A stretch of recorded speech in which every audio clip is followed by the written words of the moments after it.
तो फ्रेंड आज का वीडियो बहुत ही इंपॉर्टेंट होने वाला है क्योंकि इससे पहले का जो 2 वीडियो मैंने बनाया हुआ था, ये 2 वीडियो जो है था वो नेशनल स्तर पर था, यानी कि राष्ट्रीय स्तर पर था, जो घटनाक्रम बना हुआ था, ठीक है? जैसे कि एक किताब आपने पढ़ा होगा शायद ई दृष्टि की नाम से, आई दृष्टि नाम से। तो आई दृष्टि को ही आज हम लोग उसका जो अंतर्राष्ट्रीय खंड है, उसको बताने वाले हैं, ठीक है? जो इम्पोर्टेंट टॉपिक्स है सिर्फ उसी को बताएंगे क्योंकि देखिए एक्चुअल में क्या है ना, जैसे कि आप देख पा रहे हैं स्क्रीन पर अंतर्राष्ट्रीय बौद्धिक संपदा सूचकांक 2024, ठीक है। अब मान लीजिए कि यहाँ से लेकर अगर आपको पूरा ये पढ़ना पड़े, यहाँ तक पूरा पढ़ना पड़े तो इसका कोई इंपॉर्टेंस नहीं रह जाता है, ठीक ना। हमको सिर्फ ये जानना होगा कि पहला नंबर पर कौन था, अंतर्राष्ट्रीय बौद्धिक संपदा सूचकांक कौन निकालता है, और भारत का रैंक क्या है, क्योंकि क्वेश्चन यहीं से आता है। लास्ट स्तर पे कौन था ये भी आप पढ़ सकते हैं, लेकिन कोई खास इंपॉर्टेंस है नहीं, ठीक है। तो पहला हम लोग चलते हैं, देखते हैं। तो पहला है अंतर्राष्ट्रीय बौद्धिक संपदा सूचकांक। इसको निकालने वाला कौन है, ये इसको पहले थोड़ा देख लीजिएगा तो इंपॉर्टेंट रहेगा, ठीक है। तो देख लीजिए, देख लेते हैं हम लोग। देखिए, ये जो यूएस चैम्बर ऑफ कॉमर्स का एक वैश्विक नवाचार केंद्र है, जीआईपीसी, वही इसको निकालता है। यानी कि अगर आपको सिंपल सा एक वर्ड में अगर दे दे क्वेश्चन कि इसको निकालने वाला कौन है, और अगर ऑप्शन में अगर ये आ जाए यूएस चैम्बर ऑफ कॉमर्स, तो ये भी सही होगा, ठीक है। उसके बाद देखिए यहाँ पर वार्षिक रूप से जारी की जाने वाली सूचकांक यह 12वां संस्करण है। देखिए, इस साल जो है अधिकांश जो सूचकांक निकला है उसमें से अधिकांश सूचकांक 18वें नंबर पर था। आपको एक बहुत ही ये हिंट दे रहा है, ठीक है। अधिकांश सूचकांक जो है 18वें नंबर पर था, ये 12वें नंबर पर दिख रहा है हमको, और एक शायद हम देखे थे 19वें नंबर पर था। तो अधिकांश 18वें नंबर पर था, और अगर नवाचार के मामले में अगर कहा जाएगा तो ये सूचकांक जो है 12वां सूचकांक है, ठीक है। अब फिर नेक्स्ट चलते हम लोग। भारत का इसमें रैंक क्या है, पहले नंबर पर हमेशा अमेरिका ही रहेगा, इसमें कोई ही नहीं है, ठीक है, क्योंकि नवाचार के मामले में ये बहुत आगे बढ़ चुका है, ठीक है। खैर जो भी है, तो भारत का देख लेते हैं हम लोग। भारत जो है अंतर्राष्ट्रीय बौद्धिक संपदा सूचकांक 55 देशों की सूची में भारत जो है 42वें स्थान पर है, ठीक है। जबकि क्षेत्रीय दृष्टि से भारत एशिया में 15 देशों की सूची में 12वें स्थान पर। देखिए, ये भी क्वेश्चन आ सकता है कि एशिया में भारत जो है क्षेत्रीय दृष्टि से कितने नंबर पर है, तो 12वें स्थान पर है, और ये सूचकांक भी 12वां है। और ये अगर हम लोग पूरे अंतर्राष्ट्रीय स्तर पर देखें, तो ग्लोबली देखें, तो ये 42वें स्थान पर है, ठीक है। बस इतना ही जानना आपको इम्पोर्टेंट है, ज़्यादा कोई खास इंपॉर्टेंट है नहीं, ठीक है। फिर देखिए, गरबा। गरबा कहाँ का नृत्य पता आपको, गुजरात का है ना, गुजरात का नृत्य, ठीक है। तो गरबा को जो है अभी अमूर्त मानवता का जो एक अमूर्त सांस्कृतिक विरासत यूनेस्को के द्वारा निकाला जाता है, इसमें इसको स्थान दिया गया है। कितनावा नंबर है सब कुछ बताएंगे, पहले तो देख लीजिए क्या होता है। तो देखिए, अमूर्त सांस्कृतिक विरासत में केवल पूर्वजों से प्राप्त परंपरा ही शामिल नहीं होती, बल्कि इसमें ऐसे समकालीन ग्रामीण और शहरी परंपराएं भी शामिल होती है जिसमें विविध सांस्कृतिक समूह प्रतिभाग होता है। यानी कि इसमें सिर्फ पूर्वजों से प्राप्त परंपरा ही नहीं होता है, इसमें बहुत कुछ होता है, जैसे समकालीन ग्रामीण संस्कृति हो गया, शहरी संस्कृति हो गया, शहरों का जो परंपरा हो गया, गाँव का जो परंपरा हो गया, ये सब कुछ मिलाकर ही इसको निकाला जाता है, ठीक है। फिर नेक्स्ट चलते हैं हम लोग।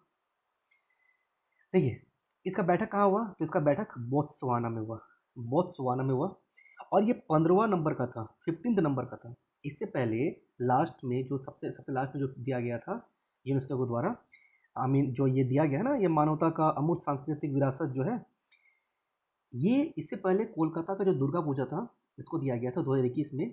बंगाली लोगों का बहुत ही महत्वपूर्ण त्यौहार है दुर्गा पूजा, ठीक है। उसके बाद जो है अभी गुजरात का जो गरबा है उसको दिया गया 2023 में। किस किस को दिया गया था ये आप लोग थोड़ा सा याद कर लीजिएगा, तो बहुत इंपॉर्टेंट है आप लोगों के लिए। जैसे कि सबसे पहले रामलीला को दिया गया था 2008 में, फिर दिया गया था वैदिक मंत्रोच्चार को 2008 में, कुटियाट्टम को 2008 में, रम्मन को 2009 में, मुडियट्टू 2010 में, फिर यहाँ देखते हैं कालबेलिया। कालबेलिया जो राजस्थान का लोकगीत है 2010 में, छऊ नृत्य को 2010 में, झारखंड, उड़ीसा, पश्चिम बंगाल का है, ठीक है। लद्दाख का जो बौद्ध मंत्रोच्चार है, इसको भी दिया गया था 2012 में। संकीर्तन जो है इसको दिया गया 2023 में, ये मणिपुर का अनुष्ठानी गान है। पंजाब के जंडियाल गुरु का ठठेरा द्वारा, तो ठठेरा लोग होता है ना, उन लोगों के द्वारा एक पारंपरिक रूप से पीतल और तांबा से बनाए जाने वाला एक बर्तन होता है, वो शिल्प कला है, ठीक है, उसको दिया गया था 2014 में। योग को दिया गया था 2016 में। नवरोज त्यौहार जो होता है, उत्सव होता है, उसको 2016 में। कुंभ मेला को 2017 में। ठीक है, बहुत इंपॉर्टेंट है, याद रखिएगा। तो अब हम लोग नेक्स्ट चलते हैं। देखिए, भारत का यह 15वां सांस्कृतिक अमूर्त सांस्कृतिक विरासत है, आपको पहले हम बता चुके थे, ठीक है। बस इतना याद रखना है, और ये सब कोई खास इंपॉर्टेंस है नहीं। इतना सब कुछ आप लोग अगर याद करने बैठ जाइएगा ये सब ना, तो फिर आप लोगों का 2-4 दिन टाइम लग जाएगा याद करने में, ठीक है। तो खास इंपॉर्टेंट है नहीं तो क्यों याद करेंगे ना। फिर नेक्स्ट चलते हैं हम लोग, जलवायु परिवर्तन प्रदर्शन सूचकांक। अब जलवायु के बारे में देखते हैं। गर्मी थोड़ा ज़्यादा है रूम में, ठीक है, मेरे रूम में। तो खैर, जलवायु परिवर्तन प्रदर्शन सूचकांक 2024 हम लोग देखते हैं। इसको देखिए, चार संकेतों के माध्यम से इसको व्यक्त किया जाता है। 4 संकेतक है के माध्यम से इसको व्यक्त किया जाता है। 4 श्रेणियां हैं। कौन कौन सी श्रेणियां हम लोग देख लेते हैं। पहला है ग्रीन हाउस गैस उत्सर्जन, दूसरा है नवीकरणीय ऊर्जा, तीसरा है ऊर्जा उपयोग, चौथा है जलवायु परिवर्तन यानी जलवायु नीति। CCPI क्या है, क्यों है, कैसे है, इसको कौन निकालता है। जैसे कि जर्मन वॉच, इसको कौन निकालता है, German watch, climate action international network international और न्यू क्लाइमेट इंस्टीट्यूट के द्वारा इसको संयुक्त रूप से निकाला जाता है, ठीक है। यह सूचकांक का 19वां संस्करण है। अभी बताया ना आपको ना कि कुछ कुछ सूचकांक जो है, अधिकांश सूचकांक जो आप देखिएगा कि 18वां सूचकांक ही है। इससे पहले जो 12वां सूचकांक पढ़ाया गया है ना, और ये 19वां संस्करण है, ठीक है। फिर देख लेते हैं हम लोग नेक्स्ट। देखिए, भारत जो है, जैसे कि ब्रिक्स देशों के बारे में पढ़ा होगा। ब्रिक्स देश मतलब क्या होता है, Brazil, R for Russia, I for India, C for China, S for South Africa, ठीक है। ब्रिक्स देशों में भारत जो है पहले नंबर पर है CCPI में, ठीक है। देखिए, डेनमार्क ने CCPI 2024 में सर्वोच्च रैंक वाले देश में अपना चौथा स्थान किया है। यानी कि 1, 2 और 3 नंबर पर किसी देश को नहीं किया गया। ऐसा इसलिए क्योंकि जो प्रदूषण हो रहा है ना, प्रदूषण के मानकों में, यानी कि अगर हम लोग बात करते हैं जैसे होता है ना स्वच्छता के मानकों में, कोई भी देश इसमें खड़ा नहीं उतर पाया। यानी कि 1 नंबर, 2 नंबर, 3 नंबर, पहला, दूसरा, तीसरे में किसी को रैंक नहीं मिला है, ठीक है। चौथा मिला है किसको, डेनमार्क को, और उसी को सर्वोच्च रैंक माना जाता है, ठीक है। ये देखते हैं, विश्व का सबसे बड़ा CO2 उत्सर्जक देश चीन है, याद रखिएगा। पहले नंबर पर चीन है, जो 91वें स्थान पर था। विश्व का दूसरा सबसे बड़ा CO2 उत्सर्जक देश अमेरिका है, जो कि 57वें स्थान पर है। अब देखिए यहाँ पर, अभी बताया ना कि 1, 2, 3 में कोई नहीं है, क्योंकि कोई अच्छा से काम किया ही नहीं है ना, बात ये है।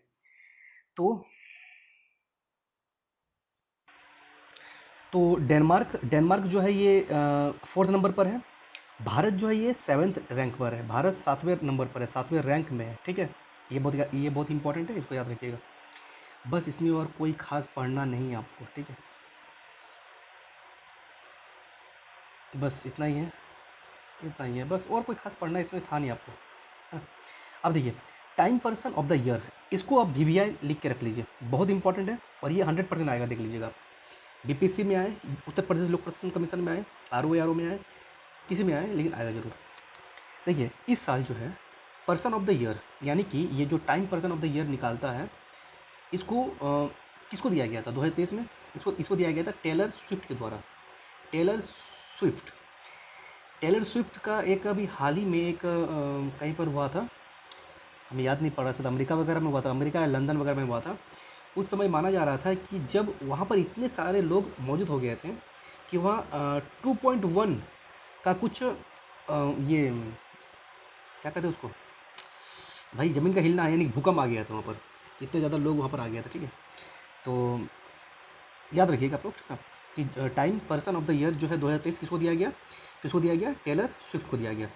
भारत में सबसे पहली बार किसको दिया गया था, महात्मा गांधी जी को दिया गया था, 2023 में दिया गया था। टाइम पत्रिका ने दिया था person of the year Mahatma Gandhi ji को, ठीक है। उसके बाद किसी को नहीं दिया गया भारत में, है ना। तो बहुत इंपॉर्टेंट है महात्मा गांधी जी, है ना। फिर देखते हैं यहाँ पर, टेलर स्विफ्ट टाइम के पर्सन ऑफ द ईयर के कवर पेज पर 2 बार स्थान पाने वाली प्रथम महिला बन गई है। बस इतना याद रखना, और कोई खास इंपॉर्टेंट है नहीं। देखिए, नेशनल जो आपको न्यूज़ पढ़ाए थे उसमें बताए थे आपको कि नदी डॉल्फिन जो है बहुत इंपॉर्टेंट है। इंपॉर्टेंट इसलिए है क्योंकि 2006 में पहली बार जो विलुप्त हो गई थी, इंडेंजर्ड कैटेगरी में थी, फिर वो विलुप्त हो गई थी, चाइना का एक नदी है उसका नाम है यांगते नदी, यांग तेजे नदी। उस नदी का एक डॉल्फिन तो उसका नाम था वेगी, वेजी या वेंगी कुछ नाम था। यहाँ पर होगा तो हाँ देखिए, यहाँ वेजी लिखा हो, वेजी।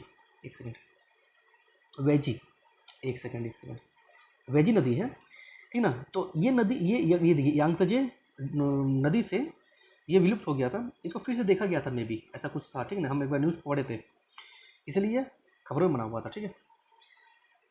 फिर देखते हैं जैसे कि भारत में, जैसे एशिया में कौन कौन से ऐसा क्षेत्र है, देश है जहाँ पर ये नदी, ये डॉल्फिन पाया जाता है। ये कहाँ खबर है?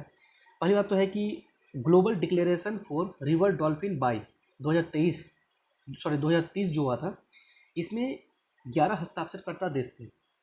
पहला है, आपको कुछ कुछ याद रखना है, जैसे बांग्लादेश हो गया, बांग्लादेश के आमने सामने में सिंधु नदी घाटी, इधर से ब्रह्मपुत्र नदी है, तो वहाँ पे आपको मिलेगा, डॉल्फिन मिलेगा। पाकिस्तान जो है वो सिंधु नदी है, तो उधर से आपको डॉल्फिन मिलेगा। भारत में तो मिलेगा ही मिलेगा, ठीक है। तो बांग्लादेश है, Bolivia, Brazil, Cambodia, Bharat, Colombia, Ecuador, Nepal, या पाकिस्तान, पेरू और वेनेजुएला, ये सब है। इम्पोर्टेंट आपको सिर्फ वही है, कौन सा है बताइए, जो बताएं कि यांगत्जे नदी में वेजी डॉल्फिन मिलता है, ये इंपॉर्टेंट है। उसके साथ साथ आप लोग और भी कुछ कुछ याद रख लीजिए। अमेजन नदी डॉल्फिन, एक सेकंड, सिंधु नदी डॉल्फिन, देखिए ये सब नदी जो है ना, ये सब डॉल्फिन का नाम जो है, जो प्रीवियस जो एक वीडियो बनाए थे उसमें कुछ कुछ नाम बताए थे, बहुत ही इंपॉर्टेंट है, उसको थोड़ा देख लीजिएगा आप लोग।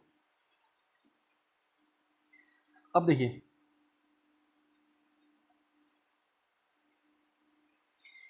QS QS QS Asia university ranking 2024, यानी कि कौन सा यूनिवर्सिटी बहुत अच्छा है, इन सब के बारे में बताया गया है। भारत का एक यूनिवर्सिटी है, मुंबई यूनिवर्सिटी, मुंबई में है, मे बी वो, उसको प्रथम स्थान दिया गया है, भारत के स्तर पर प्रथम दिया गया, ठीक है। नहीं तो अगर वर्ल्ड, देखिए IIT बॉम्बे, ये एशिया का रैंक में 40 है, और भारतीय रैंक में ये फर्स्ट नंबर पे आता है। उसका नाम है IIT बॉम्बे, ठीक है। और अगर अपन वर्ल्ड वाइड स्तर पर देखें तो चाइना का पेकिंग विश्वविद्यालय नाम है, नेट पर सर्च कर लीजिएगा, पेकिंग विश्वविद्यालय कौन सा है कौन सा नहीं है, तो उसको वर्ल्ड वाइड लेवल पर पहला स्थान दिया गया है। भारतीय स्तर पर पहला नंबर है IIT बॉम्बे, जो कि एशियाई रैंक में 40वां स्थान रखता है, ठीक है। बस इतना ही आपको याद रखना है, और कोई खास इंपॉर्टेंट बिल्कुल नहीं, इसमें बिल्कुल नहीं पढ़ना आपको। ये बहुत इंपॉर्टेंट है, क्या है देख लीजिए। CFI संधि क्या होता है ये बाद में बताएंगे। पहली बात तो यह है, रसिया जो है CFI संधि से बाहर हो गया। या अभी क्वेश्चन ये आ सकता है कि हाल ही में खबरों में बना हुआ था कि CFI संधि से कौन बाहर हो गया था, तो आपको आंसर लिखना पड़ेगा रसिया, ठीक है। CFI संधि एक कानूनी रूप से बाध्यकारी अंतर्राष्ट्रीय संधि है, जिसमें उन राष्ट्रों द्वारा संपन्न किया गया है जो उस समय नाटो या वार्सा संधि के सदस्य थे, वार्सा संधि के सदस्य थे, ठीक है। इस संधि का उद्देश्य उपयुक्त दोनों सैन्य राजनीतिक गठबंधनों के सदस्य राष्ट्रों के पारंपरिक सशस्त्र बलों के मध्य संतुलन को स्थापित सुनिश्चित करना था। ऐसा ही कुछ है, उससे ज़्यादा वो कुछ नहीं जानना है। रसिया इससे बाहर निकल चुका है, ठीक है, बस इतना को जानना है। और अगर आपको मन है पढ़ने का तो पढ़ लीजिए, बाकी इसका कोई वैल्यू नहीं है, मेंस में भी वैल्यू नहीं है इसका, क्योंकि क्या फ़ायदा पढ़ के, इसको बताइए ना। ये है इम्पोर्टेंट, ग्वालियर एवं कोझिकोड, जो यूसीसीएन यानी कि यूनेस्को क्रिएटिव सिटीज नेटवर्क में दो शहरों को नामित किया गया है, ग्वालियर और कोझिकोड। कोझिकोड कहाँ है, ग्वालियर कहाँ है, आपको पता होना चाहिए। ग्वालियर को किसके लिए यूसीसीएन में नामित किया गया, ये भी जानकारी होना चाहिए, और कोझिकोड को भी किसके लिए दिया गया, इसको बारे में भी जानकारी होना चाहिए, ठीक है। इसमें कोई खास इंपॉर्टेंट है नहीं जो पढ़ने लायक है, इंपॉर्टेंट यहाँ पर है, देखिए। ग्वालियर को जो है, जैसे कि दो भारतीय शहर है, ग्वालियर और कोझिकोड। ग्वालियर को संगीत के क्षेत्र में दिया गया है, याद रखिएगा, ग्वालियर को संगीत के क्षेत्र में दिया गया है। कोझिकोड को साहित्य के क्षेत्र में दिया गया है, कोझिकोड को साहित्य के क्षेत्र में दिया गया है, याद रहेगा। ग्वालियर को संगीत के क्षेत्र में और कोझिकोड को साहित्य के क्षेत्र में यूनेस्को का रचनात्मक शहरों के नेटवर्क में शामिल किया गया है। इसके साथ साथ और भी बहुत सारा है जिसको शामिल किया गया था पहले ही। कौन कौन सा है? 2015 में जयपुर को किया गया था शिल्प और लोक कला की श्रेणी में। वाराणसी को संगीत के क्षेत्र में किया गया था। चेन्नई को 2017 में संगीत के क्षेत्र में, 2019 में मुंबई को फिल्म के क्षेत्र में, हैदराबाद को पाक कला के क्षेत्र में। पाक कला यानी कि पाकिस्तान वगैरह बात नहीं किया जा रहा, पाक कला यानी खाने पीने का सामान होता है ना, वो पाक कला कहते हैं, ठीक है। और 2021 में श्रीनगर को शिल्प और लोक कला की श्रेणी में दिया गया, ठीक है। इन सबको मिलाकर अब भारत में 8 हो गया है। ग्वालियर और कोझिकोड को शामिल किए जाने के बाद भारतीय शहरों की संख्या 8 हो गया, ठीक है। बस इतना ही आपको याद रखना, और कोई खास इंपॉर्टेंट इसमें है नहीं।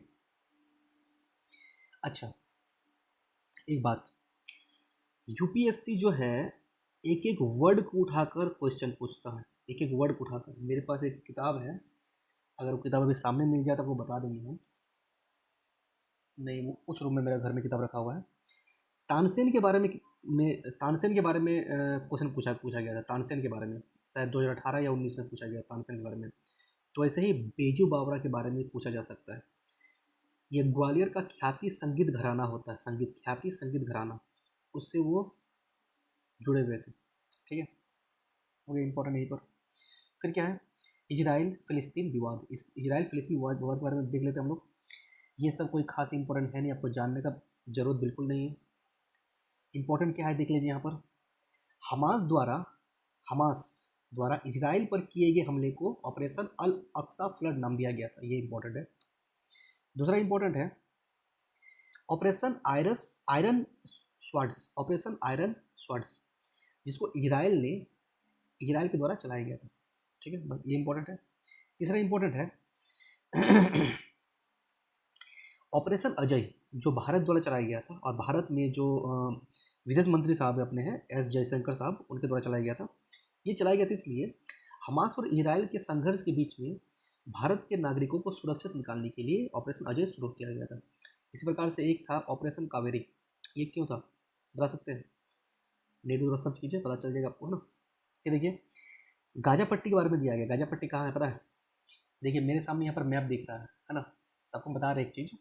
मान लीजिए कि जैसे कि ये हो गया, ये मिस्र का क्षेत्र हो गया, और मिस्र के क्षेत्र से जुड़ा हुआ इस टाइप से है, इस टाइप से, हाँ इस टाइप से है। और ये वाला क्षेत्र जो है आपका मेडिटेरेनियन सी का क्षेत्र है, ये आपका है इजराइल। और इजराइल से सटा हुआ ये जो क्षेत्र है ये गाजा पट्टी है, हल्का सा गाजा पट्टी है। तो गाजा पट्टी किससे सटा हुआ है? इधर मिस्र से, उधर इधर इजराइल से सटा हुआ है। समझ में आ गया? तो कुछ कुछ इंपॉर्टेंट ऐसा ऐसा है ना, बस।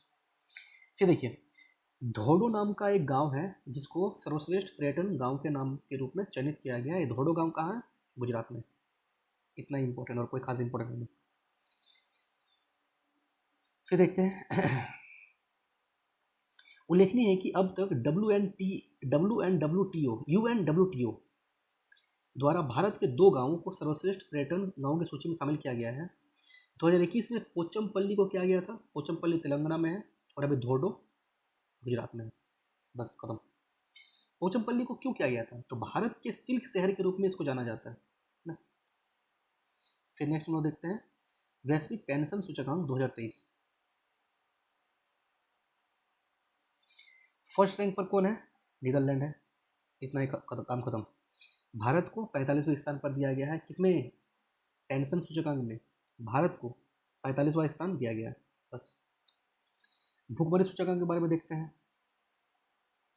देखिए, निकालने वाला कौन है पहले देख लीजिए। तो कर्सन वर्ल्ड वाइड तथा वेल्ट हंगर हिल्प, ये देख लीजिए, द्वारा संयुक्त रूप से वैश्विक भूख सूचकांक 2023 को जारी किया गया है। कौन कौन? कर्सन वर्ल्ड वाइड तथा वेल्ट हंगर हिल्प के द्वारा निकाला गया है। ये 18वां संस्करण है, बताया आपको कि हर जगह जो है 18वां निकल रहा है, ठीक है। 18वां बहुत ज़्यादा जल्दी निकल रहा है, ठीक है। जितना भी संस्करण है अधिकांश, अगर आप नेशनल खबर भी सुनिएगा तो उसमें भी आपको 18वां बहुत सारा मिलेगा, ठीक है। ये देखिए, इसका रिपोर्ट का जो विषय था वो विषय क्या है? खाद्य प्रणालियों को आकार देने में युवाओं की शक्ति। फिर देखते हैं नेक्स्ट, क्षेत्रीय स्तर पर देखा जाए तो वर्ष 2023 में दक्षिण एशिया और साउथ ऑफ द सहारा का स्कोर सर्वाधिक रहा है। देखिए ये जो दिख रहा है ना आपको ना, ये आपका मेंस के लिए इंपॉर्टेंट बन जाएगा। ये जो आपको दिख रहा है ना, ये तो आपको मेंस के लिए इंपॉर्टेंट बन जाएगा। कैसे? अगर भुखमरी के बारे में अगर क्वेश्चन कुछ आता है तो आपको लिखने के लिए एक मसाला मिल जाएगा 5 वर्ष से कम आयु के बच्चों में दुबलापन के मामले में सर्वाधिक मामले में भारत प्रथम स्थान पर है। समझ में आ रहा है?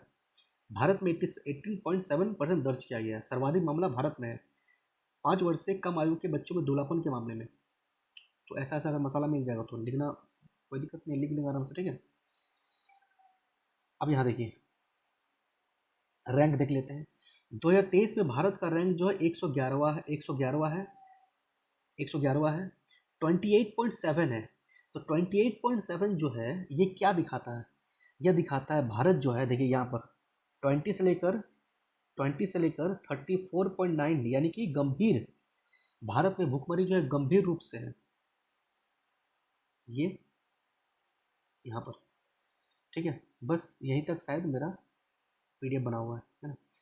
देखिए इंपॉर्टेंट सिर्फ यही सब है। अगर आपको पूरा पढ़ना है तो कितना ही पढ़िएगा, है ना। ज़्यादा कोई खास इंपॉर्टेंट ये सब होता नहीं है। जैसे कि भारत का रैंक आपको बताया जाएगा, भारत का स्थिति क्या है गंभीर स्थिति में, ये पूछा जाएगा आपसे। कौन सा संस्करण है ये पूछा जाएगा, निकालने वाला कौन है ये पूछा जाएगा, ठीक है। पहले नंबर पर जैसे कि अंतिम 3 देश कौन कौन सा है, रैंक 125, 124, 123, यानी कि सबसे खराब रैंक किसका है, मध्य अफ्रीका गणराज्य का है, ये सब पूछा जाएगा आपसे ना। तो बस यही सब पूछा जाएगा आपसे, और कोई खास इंपॉर्टेंट तो है ना। सो अगर आपको वीडियो अच्छा लगा है तो आप लाइक और सब्सक्राइब और कमेंट कर दीजिएगा। Thank you.